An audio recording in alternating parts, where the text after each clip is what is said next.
Delivery के बाद सबसे पहला प्रेशर क्या होता है? कितना वेट कम हुआ, पेट कब फ्लैट होगा, कब मैं अपनी पुरानी फिगर में वापस आने वाली हूँ?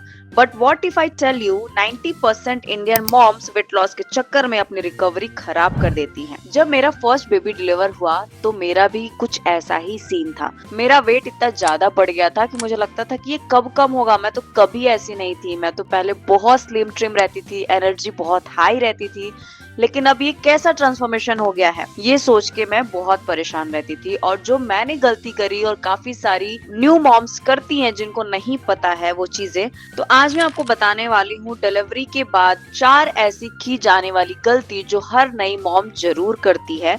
और आज से ये जो गलती आपको स्टॉप करनी है और खुद का अच्छा वेट लॉस करना है। हेलो एवरीवन, मेरा नाम है प्रगति और मैं हूँ women and child health coach. और जहाँ इस चैनल पर मैं हर संडे आपके लिए एक स्पेशल वीडियोस लेकर के आती हूँ जो न्यू मॉम्स के लिए बहुत ही हेल्पफुल होने वाला है। तो सबसे पहला मिस्टेक जो हम लोग आफ्टर डिलीवरी करते हैं वो ये है कि एक्सट्रीम डाइटिंग आफ्टर डिलीवरी। मेरे काफी सारे क्लाइंट है जो न्यू मॉमीज बनी है, वो आई थिंक 15-20 डेज के अंदर ही मेरे पास आते हैं और कहते हैं कि मैम जल्दी बताओ वेट लॉस कैसे करें, हमें अपना ये फिगर पसंद नहीं आ रहा, हम खुद को ऐसे देख भी नहीं पा रहे हैं। तो मैं उनसे यही कहती हूँ कि एटलीस्ट 3 to 4 मंथ आपको कोई डाइटिंग एक्सट्रीम नहीं करनी चाहिए। बिल्कुल बॉडी को रिकवरी देनी बहुत जरूरी है, बॉडी को रेस्ट दीजिए। कोई भी एक्सट्रीम डाइट आपको करने की जरूरत नहीं है, क्योंकि जब हम बेबी डिलीवर करते हैं तो बॉडी ऑलरेडी ब्लड लॉस से वीक होती है, हार्मोन्स अनस्टेबल होते हैं, स्लीप डिप्रिवेशन होता है। क्रैश डाइटिंग क्या करता है? क्रैश डाइटिंग अगर आप करते हो तो वो आपको हेयर फॉल होगा, मूड स्विंग होने के चांसेस हो जाते हैं, बेबी के लिए लो मिल्क सप्लाई होता है और हमारी इम्यूनिटी बहुत वीक हो जाती है। और हमें अभी तो समझ में नहीं आता है, लेकिन कुछ सालों के बाद, 2-3 सालों के बाद हमें महसूस होता है कि किस तरीके से इस समय की हुई गलती हमें लाइफ लॉन्ग परेशान कर रही है। तो आपको बिल्कुल भी नहीं करना है। Postpartum is not a weight loss phase, it's a healing phase. तो ये आपको जरूर ध्यान में रखना है। तो जो दूसरी गलती जो काफी सारी न्यू मॉमीज करते हैं वो क्या करते हैं कि आयरन एंड कैल्शियम को इग्नोर करते हैं। मैं न्यू मॉमीज को हमेशा बोलती हूँ कि एटलीस्ट डिलीवरी में तो लेना ही लेना है, लेकिन उसके बाद 1 साल तक आपको आयरन एंड कैल्शियम के सप्लीमेंटेशन को बंद बिल्कुल भी नहीं करना है। जब मैं अपनी मम्मी या बहुत सारी आंटी को देखती थी कि कुछ सालों के डिलीवरी के बाद उनको फेस पे छाइयां हो जाना, कमर में दर्द, बोन्स में दर्द होना स्टार्ट हो जाता था और वो डॉक्टरों के कितने चक्कर लगाती थी, तो अब अपनी डिलीवरी के बाद मुझे रियलाइज हुआ कि ऐसा क्यों होता है। हम लोग आयरन एंड कैल्शियम को डिलीवरी के जस्ट इमीडिएट हम लोग बंद कर देते हैं, जबकि हमें ऐसा नहीं करना है। हमें 1 साल तक आयरन एंड कैल्शियम को जरूर अपने खाने के साथ, सप्लीमेंटेशन के साथ शामिल करना है, क्योंकि डिलीवरी के टाइम क्या होता है कि आयरन का लॉस होता है, ब्रेस्ट फीडिंग में कैल्शियम यूज होता है क्योंकि बेबी का डेवलपमेंट हो रहा होता है। अगर आप इसको इग्नोर करते हो तो हमें क्या देखने को मिलता है? हमें बैक पेन का चैलेंज होना स्टार्ट हो जाता है, ज्वाइंट पेन होना शुरू हो जाता है, वीकनेस आने लगती है। और अगर मैं लॉन्ग टर्म की बात करूँ तो कई बार हमने देखा है ना, जो बोन्स का लॉस होता है, बोन्स में इश्यू आना स्टार्ट हो जाता है और छाइयां होनी स्टार्ट हो जाती है चेहरों पे, डार्क सर्कल्स होने स्टार्ट हो जाते हैं। ये हमें कहीं ना कहीं प्रॉब्लम होती है अगर हमने आयरन कैल्शियम का अच्छा ध्यान जस्ट आफ्टर डिलीवरी नहीं दिया। हम इसके लिए कुछ फूड आइटम्स भी जरूर एड ऑन कर सकते हैं, जैसे कि गोंद का लड्डू, पोर्शन कंट्रोल का बहुत खास ख्याल रखेंगे। तिल को हम लोग अपने डाइट में शामिल कर सकते हैं, रागी, पालक, जैगरी, कर्ड, इन सब में आयरन एंड कैल्शियम बहुत अच्छी मात्रा में होता है, तो इसको हम लोग डाइट में जरूर शामिल करना चाहिए। हमेशा ध्यान में ये रखो कि वेट लॉस तब होगा जब रिकवरी स्ट्रांग होगी, वरना वेट लॉस के चक्कर में और वीक हो जाओगे। तुम्हारा जो नेक्स्ट मिस्टेक जो काफी सारी न्यू मॉमीज करती हैं वो ये है कि skipping protein.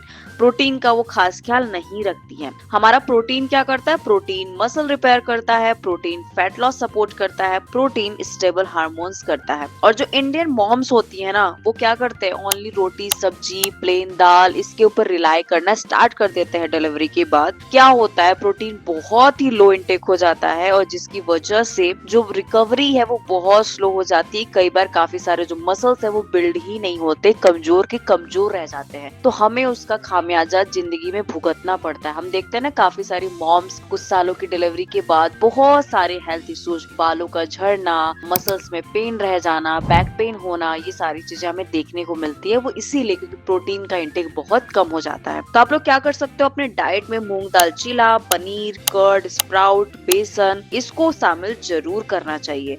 Without protein fat loss become very slow. Protein के बिना जो फैट लॉस होता है वो बहुत ही स्लो हो जाता है, क्योंकि प्रोटीन का अच्छा इंटेक फैट लॉस को सपोर्ट करता है। हमारा last but not the least जो न्यू मॉमीज मिस्टेक करती हैं वो ये है कि हम खुद को अपने बॉलीवुड एक्ट्रेसेस के साथ बहुत कंपेयर करते हैं। जब मैंने भारती सिंह को देखा कि 20 दिन के अंदर ही वो सेट पे आ गई और अपना काम करना स्टार्ट कर दिया, तो मुझे बहुत गिल्ट हुआ।